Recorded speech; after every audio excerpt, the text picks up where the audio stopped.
Both trees and solar energy are key to building more sustainable cities, but they are increasingly in conflict. Urban trees cool our cities, absorb runoff from storms, and give us oxygen. People are happier and healthier under the shade of trees. At the same time, rooftop solar energy systems give us equally important benefits by cutting air pollution, reducing the need for coal, and providing energy independence. But when trees shade solar panels, problems arise. Solar panels require direct sunlight in order to produce electricity, and they simply won't work in the shade. So you really need sunny space, you need sunny real estate in order to cost effectively install a solar system where it's going to work the way that it's intended. If a solar system's installed on a residential rooftop, for example, and it's shaded for half the day, it'll only produce 50% of what it otherwise could produce. We're trying to look at just having people raise consciousness about the fact that trees have negative shading impacts. We like the shade in many situations, but if it's going to impact your neighbor, then you need to be thinking about that. By planting the right tree in the right place, we can usually avoid conflicts between solar access and trees. If you want to plant a tree, learn about the shade footprint it will create when it is mature. Some species, such as ornamental fruit trees, don't tend to grow tall enough to shade roofs. Most of the time, it's best to plant trees on the west or east side of a home rather than the south side, and south-facing is the preferred location for solar panels. When mature trees already exist in areas that also have good potential for creating solar energy, controversy may follow. The city of Denver faced this issue when work began on a large solar project for the Denver Housing Authority. Residents complained when they learned some trees would be cut down to make room for solar.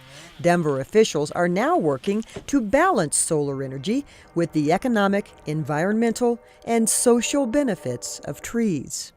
The Denver Housing Authority project is a very exciting one. It uses a new model whereby we're able to get private sector capital, private sector investment to pay for installing solar systems on over 650 affordable homes. Basically, we have the two assets here. One is the thousands of rooftops around Denver, which are ripe for solar. The second asset is the large mature tree canopy, and the conundrum is we like them both, and we need them both. To balance the desire for a groundbreaking solar project on the public housing roofs with the benefits of trees, officials worked out a compromise. Between the two partners, we sat down and came up with a way where we could have a win-win. And the win-win is looking at every tree. The harder decisions are where there's trees that are healthy and beautiful and mature that block solar panels, and that's the meat of this issue right now. When it comes to trees, urban foresters say size really does matter. Tall trees provide 8 times more economic benefits than small trees and can add 10% to a property's value. Large shade trees reduce the impact of climate change by cooling hot urban areas, and they improve air, soil, and water quality. They even have been shown to lower blood pressure and speed recovery rates for hospital patients. In Denver, officials may decide it's better to pay the developer of the solar project for less energy production because of decisions to protect some large trees. We've established an expected baseline of production from a given unit, and if the actual production falls below that and it's attributable to the shading from a tree that we were unable to move, then there would be some penalty assessed to DHA, and they would pay us, they would make us whole effectively. What's important is to look at the whole system of an urban environment holistically and see how everything that's important to us can work together. You know, the importance of producing power through on-roof solar panels, as well as all of the benefits that we get from our urban tree canopy. Communities around the nation are grappling with similar issues, responding with a range of policies, including ordinances and easements. Experts agree that education on what kinds of trees to plant where and how to prune existing trees will help. There are some cities, states across the country that have decided that solar access is important, and so they've enacted ordinances to allow for solar access. the law usually protects the status quo. So it seems that if you put solar panels up and there's no tree or no blockage, that you should be able to preserve that, right? You should be allowed to expect that. That's the way the law usually acts with things. But we haven't been doing that with trees. We've just allowed people after the fact to plant a tree that then encroaches on your solar right. So I think that we need to maybe start, at least at this point, saying, let's educate the people who are planting the trees so that they know the impact. I think most of them are very supportive of solar energy, and they would be supportive of urban gardens. And they're not even aware of what they're doing. So I think educating them up front will really help, because I think they're trying to work together.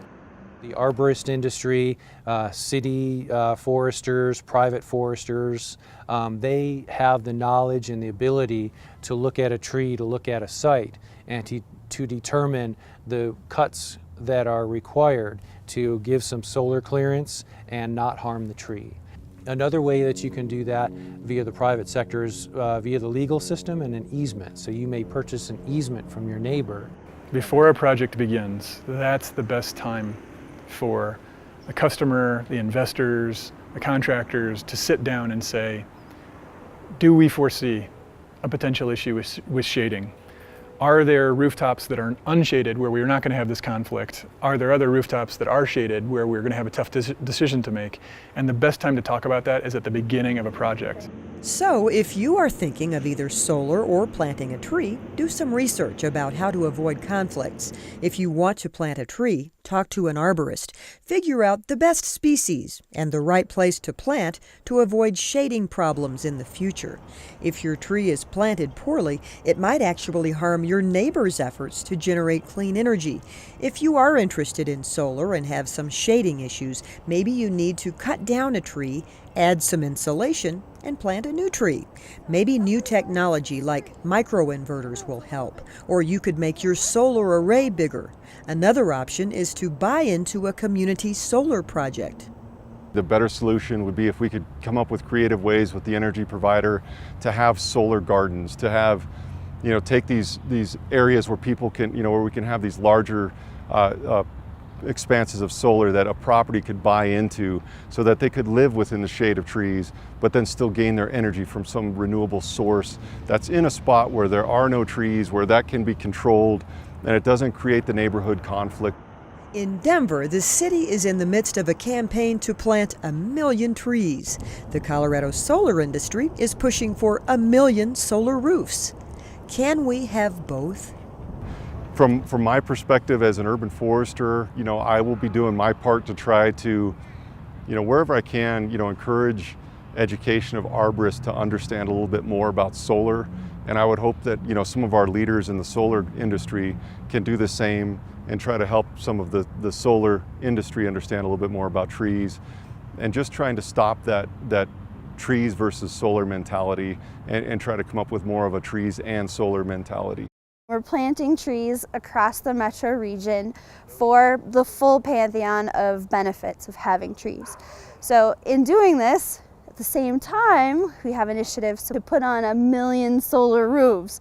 So those two things could possibly be in direct conflict. But what's nice is, as the solar industry and the arboricultural industry are coming together, we can do both million at the same time.